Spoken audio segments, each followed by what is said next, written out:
மகாபெரிவா திருவடிகளே சரணம். இன்றைக்கி நம்ம இந்த வாழ்க்கையின் விளிம்பில் இருக்கேன், எனக்கு விரக்தி அதிகமாக இருக்குது, எதிர்மறை எண்ணங்கள் அதிகமாக இருக்குது, எனக்கு எதுவுமே நடக்கலை, நான் என்ன தான் செய்ய போகிறேன்னு தெரியல இப்படின்னு புலம்புறவங்களுக்கான ஒரு எளிமையான வழி தான். என்ன செய்யணும்னு பார்த்திங்கன்னா, ஒரு சில கோயில்களுக்கு போயிட்டு வந்தோம்னா நமக்கு ஒரு நல்ல மாற்றம் வரும்னு சொல்லுவோம். இப்போ எல்லாருமே சொல்லக்கூடியதுன்னு பார்த்திங்கன்னா, திருப்பதி போனால் திருப்பம் வரும் அப்படின்னு சொல்லுவாங்க. அதே மாதிரி திருச்செந்தூர் போனோம்னா கண்டிப்பாக வாழ்க்கையில் ஒரு மாற்றம் வரும், ஒரு பெரிய மாற்றம் வரும் அப்படின்னு சொல்லுவாங்க. அதே மாதிரி பழனி போயிட்டு வந்தாலும் ஒரு பெரிய மாற்றம் வரும் அப்படின்னு சொல்லுவாங்க. இந்த 2 கோயில் மட்டும் இல்லாமல் இன்னொரு 2 கோயில் ரொம்ப ஒரு ஃபேமஸான கோயில் தான். ஆனால் கண்டிப்பாக உங்களுக்கு கை தூக்கி விடக்கூடிய கோயில் அது.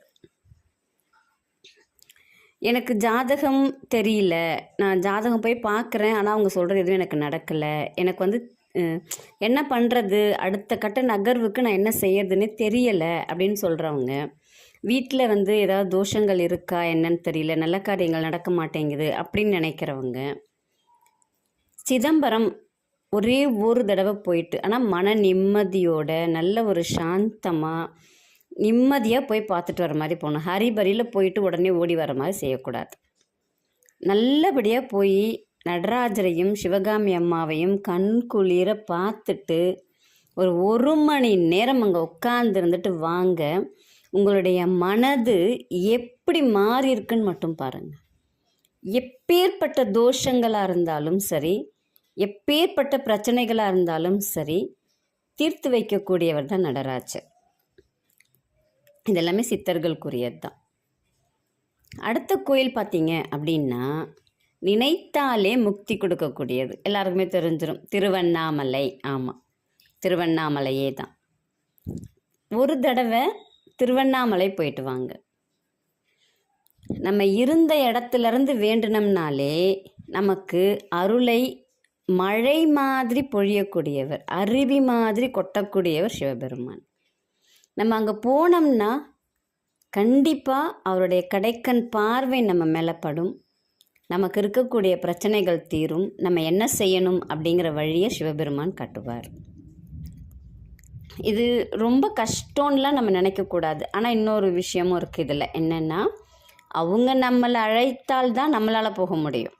நம்ம என்ன தான் பிளான் போட்டோம்னாலும் அவங்க நமக்கு உத்தரவு கொடுக்கணும், இன்றைக்கி வா அப்படின்னு. அப்போ தான் நம்மளால் போய் அவங்கள பார்க்க முடியும். ஆனால் உங்கள் மனதுக்குள்ளே நான் போய் ஆகணும் அப்படிங்கிற ஒரு வெறி இருந்துச்சுன்னா கண்டிப்பாக அதற்குரிய வழியை நம்மளுடைய சிவபெருமான் காட்டிடுவார். இது நிதர்சனமான உண்மை, இதுக்கு மாற்று கருத்தே கிடையாது. உங்களுக்குள்ள வெறி இருந்துச்சுன்னா கண்டிப்பாக சிவபெருமான் உங்களை அந்த கோயிலுக்கு அழைத்து விடுவார். அந்த கோயிலில் போயிட்டு ஒரு மணி நேரம் உட்காந்துருங்க. அப்போ உங்கள் மனது ரொம்ப தெளிவாயிடும். ஒரே ஒரு முறை திருவண்ணாமலை கிரிவலம் சுற்றிவாங்க.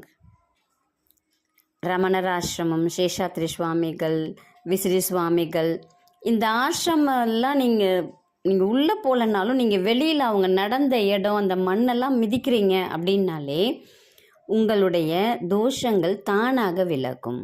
ஒரு முறை கிரிவலம் சுற்றிவாங்க, நம்பிக்கையோடு செஞ்சு பாருங்கள். உங்கள் வாழ்க்கையில் மிக பிரம்மாண்டமான வெற்றி கிடைக்கும். நம்பிக்கையோடு செய்து பலனடையுங்கள். நன்றி, வணக்கம்.